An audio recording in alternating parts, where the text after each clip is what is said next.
Hello दोस्तों, मैं हूँ जागृति। नाम अपने आप में एक बहुत बड़ा अर्थ लिए होता है ना। जागृति, एक नई सोच, क्रांति। मन में आज बहुत सारी बातें हैं, कहना बहुत कुछ आज चाहती हूँ, पर समझ में नहीं आता शुरुआत किससे करूँ और कैसे करूँ। उपस्थित हूँ आप सभी के समक्ष एक और बेहतरीन दिन के साथ। आशा करती हूँ आप सभी स्वस्थ हैं, पॉजिटिव हैं, खुश हैं और अपने दिन की शुरुआत को बेहतरीन तरीके से कर रहे हैं। ये साल जब शुरू हुआ था, मन में बहुत उत्साह था, दिल में कई सारे रेजोल्यूशन कि इस साल ये बदलेगा, वो भी बदलेगा। फिर साल की शुरुआत में ही सबसे बड़ा झटका लगता है। मेरी बहन आदू, तबीयत उसकी ख़राब होती है। जीवन में मैंने बहुत बुरे दिन देखे हैं, बहुत सी परिस्थितियाँ अनुभव की हैं, बहुत छोटे में ही। पर फरवरी से लेकर अप्रैल 2024 तक का वो समय जैसे मेरे जीवन का ऐसा समय बन गया जो एक ही जगह रुक गया। सपने देखने में क्या जाता है, लेकिन हाँ, उन्हें पूरा करने में बहुत कुछ जाता है। बचपन से लेकर अब तक हमारे साथ बहुत कुछ होता है। लोगों की बातें, उनका रवैया, हमारे साथ उनका व्यवहार, माहौल, हमारा घर, हमारे माता पिता, सब हम पर प्रभाव डाल रहे होते हैं। हम वैसे ही बनते जाते हैं जैसा माहौल मिलता जाता है। खुशनुमा माहौल, अपनों का प्यार, साथ हमें विश्वासी, निडर, आशावादी बनाता है, पर अपने होते हुए भी अपनापन ना मिलना हमें डाउटफुल बनाता है। ना ही हम आगे बढ़ने की सोच पाते हैं, ना हम खुद पर विश्वास कर पाते हैं, ना ही किसी और पर। कभी हम इसे अपनी किस्मत मान लेते हैं, कभी इस किस्मत को बदलने की जद्दोजहद। कभी सुनते हैं कि तुम तो लड़की हो, तुम्हारा क्या हक है। कभी दबा दिया जाता है कि तुम तो लड़की हो, तुम क्या कर सकती हो, क्या यही तुम्हारे संस्कार है। सपने पूरे करने से रोका जाता है कि तुम तो लड़की हो, शादी करके जहाँ जाना वहीं के हिसाब से कर, तुम तो लड़की हो, अभी इधर उधर कहीं मत जाओ, शादी के बाद जहाँ मन हो पति के साथ ही घूमना। तुम तो लड़की हो, मायका नहीं ससुराल तुम्हारा घर है, तुम तो इस घर की बहू हो, अदब से रहो, ये तुम्हारा घर नहीं है।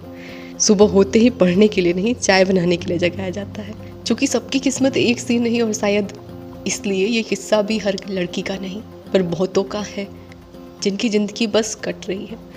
वो घुटन भरा माहौल पैर खींच रहा है और दुनिया का डर हिम्मत को धीरे धीरे ख़त्म कर रहा है। और क्योंकि तुम लड़की हो, तुम क्या कर सकती हो। लेकिन फिर इसी क्षण मेरा दिल मुझे याद दिलाता है वो प्रेरित पंक्तियाँ पंडित श्री मदन मोहन मालवीय जी की, जो मेरे जीवन की सबसे प्रेरित पंक्तियाँ हैं। जीवन पथ पर मुझे कोई अवरुद्ध नहीं कर सकता, यदि मैं चाहूँ तो ये विशाल पर्वत भी मेरी प्रगति में बाधक नहीं बन सकता।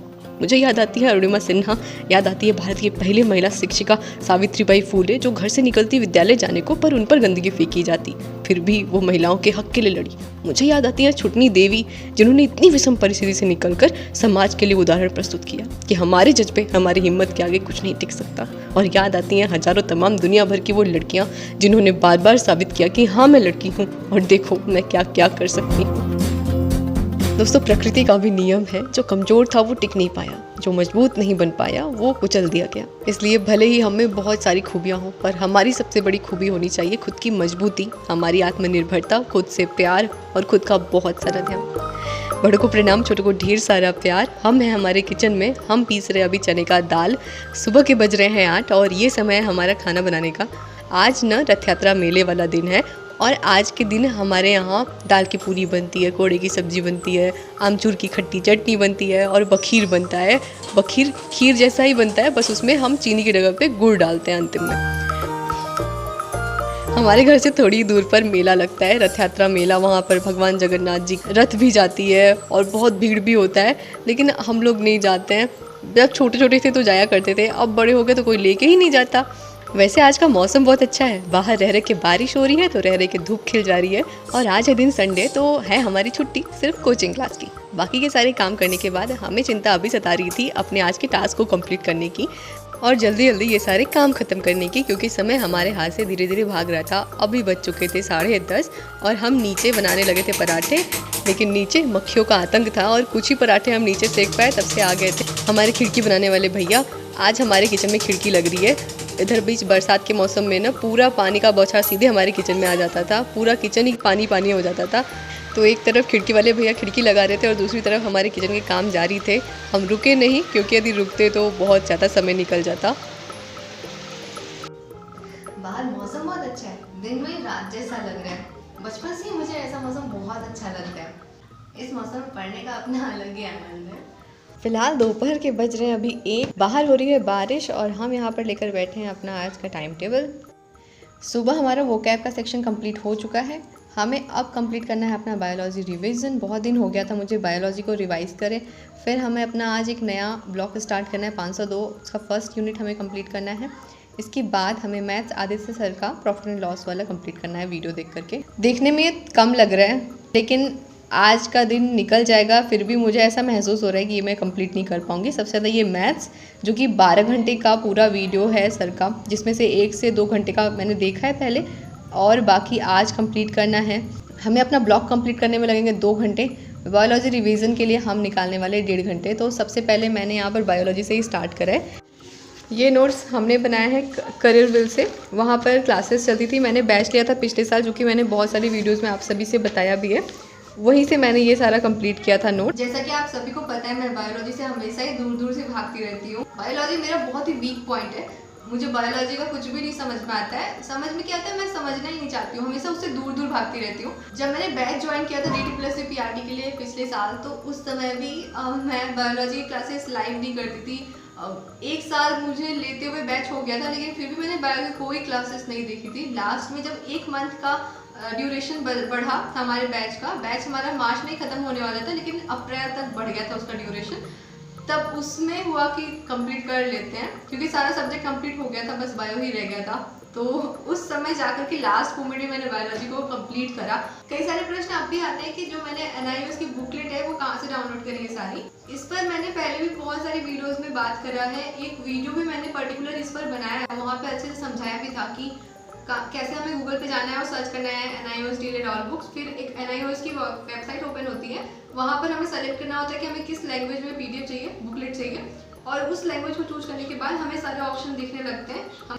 हमें सारे 10 कोर्सेज देखने को मिलते हैं, और उन सारे 10 कोर्सेज में जो ब्लॉक्स हैं सारे कुल मिलाकर 30 ब्लॉक्स हैं, वो सारे 30 ब्लॉक्स हमारे खुल जाते हैं। हम वहाँ पर जाकर के क्लिक करके डाउनलोड भी कर सकते हैं। वो वीडियो मैं आई बटन पर दे दूंगी, आई बटन पर, या फिर इस वीडियो के एंड में दिया जाएगा, या फिर डिस्क्रिप्शन बॉक्स में उसका लिंक दे दूंगी। यदि कोई भी सब्जेक्ट ना समझ में आए या पढ़ने का मन ना करे, तो सबसे अच्छा ऑप्शन है खान सर की वीडियोस यूट्यूब पर, जो कि फ्री में अवेलेबल है। उनका वीडियो, उनका पढ़ाने का तरीका इस तरह से होता है कि हमें यदि इच्छा न हो, हमारा मन ना हो, फिर भी हम हंसते खेलते उनके साथ पढ़ लेते हैं सारा कुछ। वो हर बात को, हर कॉन्सेप्ट को बहुत आसान और बहुत छोटा बना देते हैं। जो चीज़ हम खुद से पढ़ते हैं और बहुत बड़ी सी लगती है, वो उनसे समझकर बहुत छोटी और सिंपल सी लगने लगती है। हमने 1.5 घंटे का समय निकाला था बायोलॉजी रिवीजन के लिए। सीरियल वाइज रिवीजन करना मुझे काफ़ी अच्छा लगता है, इसीलिए मैंने शुरुआत से रिवीजन करना शुरू किया, ताकि पिछला वाला भी जो हमने पहले का पढ़ा था वो हमें फिर से याद हो जाए, और जो आगे हम याद करेंगे वो तो हमें याद करना ही है। आज हमने टारगेट रखा था फैट, प्रोटीन और कार्बोहाइड्रेट, इसके साथ जो मिनरल्स, इन सब टॉपिक को कवर करना। और सच बताऊँ तो पहले बायोलॉजी अच्छी नहीं लगती थी, क्योंकि मैंने उसे पढ़ना नहीं शुरू किया था, दूर दूर से ही डर लगता था। लेकिन जब पढ़ना शुरू करते हैं हम, और जब हमारे लिए वो पढ़ना मीनिंगफुल हो जाता है, तब हमें उसमें दिलचस्पी आती है, और फिर हम उसे कंटिन्यू भी रखते हैं। जिसके लिए हम किसी की भी मदद ले सकते हैं। किसी भी यूट्यूब पर वीडियोज़ हैं, खान सर जैसे गुरु हैं, और या फिर कोई हमारा अच्छा दोस्त जिससे हम खुल करके अपनी डाउट्स को पूछ सकते हैं और एक साथ शेयर करके बहुत कुछ सीख सकते हैं। बदलाव की शुरुआत हमारे कंफर्ट जोन के ख़त्म होते ही शुरू हो जाती है, क्योंकि हमें ही पता होता है कि हमें क्या क्या चाहिए। बस शुरू में ही हम हिचकिचाते हैं, बाकी जैसे ही हम उसमें लगते हैं हम कर लेते हैं। पहले मैं भी खुद को टिकाकर एक जगह 1 घंटे भी नहीं बिठा पाती थी, और 8 घंटे की स्टडी रूटीन फॉलो करना, सारे काम करते हुए, ये बहुत बड़ा टास्क था। बुक पढ़ना जहाँ बिल्कुल भी नहीं अच्छा लगता था, तो फिर NIOS के 30 ब्लॉक कंप्लीट करना मेरे लिए बहुत बड़ी चुनौती थी। दिमाग का विकास होगा तो पता चलेगा अच्छा इन सवालों को जो है इस तरीके से बनाना था और इनमें ये कांसेप्ट लगाने थे, और फिर हम फंसेंगे जहाँ पे तो हम उसका सॉल्यूशन देख लेंगे। और सबसे बड़ी चुनौती थी टाइम को मैनेज करना, क्योंकि इतना ज़्यादा डिस्ट्रैक्शन था, घर के सारे काम, यूट्यूब और अब तो कंप्यूटर क्लासेस भी। लेकिन फिर हमारी सबसे बड़ी प्रेरणा हमारे अभाव होते हैं, जो हमसे सब कुछ करवाते हैं। हमारे साथ होता क्या है कि हम सब चुनौतियों से बचने के लिए टालना शुरू करते हैं, फिर बहाने बनाना, और फिर अपना समय और ऊर्जा बाकी सब कामों पर लगाना शुरू करते हैं, सिवाय खुद को समझने, खुद क्या चाहिए और कैसे चाहिए इस बात को समझने के। हर रोज़ जब हम सोकर उठते हैं, हमारे मन में कई सारे गोल्स होते हैं, विचार भी, बहुत सारे काम याद आते हैं, पर यहीं पर हमारा मन हमारे साथ खेल खेलता है, क्योंकि इसे खुद नहीं पसंद होता वो सारे काम करना जिसमें समय और ध्यान लगने वाला होता है। ये तुरंत हमारे सामने प्रस्तुत कर देगा वो सारे ढेर सारे काम जिसमें हमारा ऊर्जा लगाना हमारे लिए सही नहीं होता। लेकिन यहीं पर रुक कर हमें लंबी लंबी गहरी सांसें लेने की ज़रूरत होती है और ख़ुद को सावधान करने की ज़रूरत होती है। ये सच में कठिन है और शुरू में बहुत कठिन है, लेकिन हम जैसे ये काम करना शुरू करेंगे ना, फिर हम देखेंगे कि हमारा मन समझ जाएगा कि हम नहीं भटकने वाले। शुरुआत हम छोटे छोटे स्टेप से ले सकते हैं, जैसे कि हमारे अंदर कोई भी बुरी चीज़ है, कोई भी ऐसी आदत है जो हमें नहीं पसंद हमारे अंदर, हम उसे चैलेंज कर सकते हैं कि हम ये नहीं करेंगे। और यही छोटी छोटी बातें हमारे अंदर अनुशासन को डेवलप करती हैं। और जब हम अपने लिए छोटे छोटे अच्छे डिसीज़न लेना शुरू करते हैं तो बदलाव का सफ़र शुरू होता है और फिर यही छोटा छोटा बदलाव हमें रिज़ल्ट में बहुत बड़ा नतीजा देता है। दोपहर से शाम और शाम से रात हो गई, बज रहे थे रात के 11:15। 90% डाटा हमारा ख़त्म हो गया था और जो बचा खुचा है वो भी ख़त्म होने के कगार पर था। लेकिन क्लासेस हमारी अभी भी पूरी कंप्लीट नहीं हो पाई थी प्रॉफिट एंड लॉस की। हमने लगभग 2.5 घंटे पहले ही कवर करके रखे हुए थे और आज हमारे कवर हुए नोट्स बनाने के साथ साथ 4 से 4.5 घंटे का वीडियो लेक्चर। क्लास कंप्लीट करने के दौरान हम बीच में उठे थे खाना खाने के लिए और फिर कपड़े उतारने के लिए। मेहंदी हमने भिगोया बीच में, हमें कल मेहंदी लगानी थी बाल में, तो बीच में उस समय भी हम उठे थे। अब इसके बाद समय था दिन भर जो हमने अपना टास्क कंप्लीट किया उसे टिक लगाने का। ये काम करने में सबसे अच्छा लगता है और ख़ुद को जब हम नंबर देते हैं तब सबसे अच्छा लगता है। आज हमारा टारगेट था पूरा अपना मैथ्स कंप्लीट करना और हम वो काम कंप्लीट नहीं कर पाए थे, इसलिए हमने अपना नंबर काटा और हमने 8 नंबर दिए खुद को आज के टास्क को कंप्लीट करने के लिए। और फिर इसके बाद बारी आती है अपने कल के टास्क को डिसाइड करने की, क्योंकि मेरा मानना है कि हमारा जो दिन है वो दिन की शुरुआत हमारी उसी दिन से नहीं होती, बल्कि दिन की शुरुआत हमारी पिछले ही रात से हो जाती है और जो पिछले रात का अंतिम विचार होता है वही अगले दिन हमारा पहला विचार होता है। इसलिए जितना मायने हमारे लिए दिन का शुरुआत रखता है उतना ही मायने हमारे लिए दिन का ख़त्म होना भी रखता है। बाकी चलिए मिलते हैं अगली वीडियो ब्लॉग में कुछ नई बातों के साथ, एक और नए सफ़र के साथ। तब तक के लिए अपना बहुत सारा ख्याल रखिएगा। गुड नाइट, शब्बा खैर, शुभ रात्रि।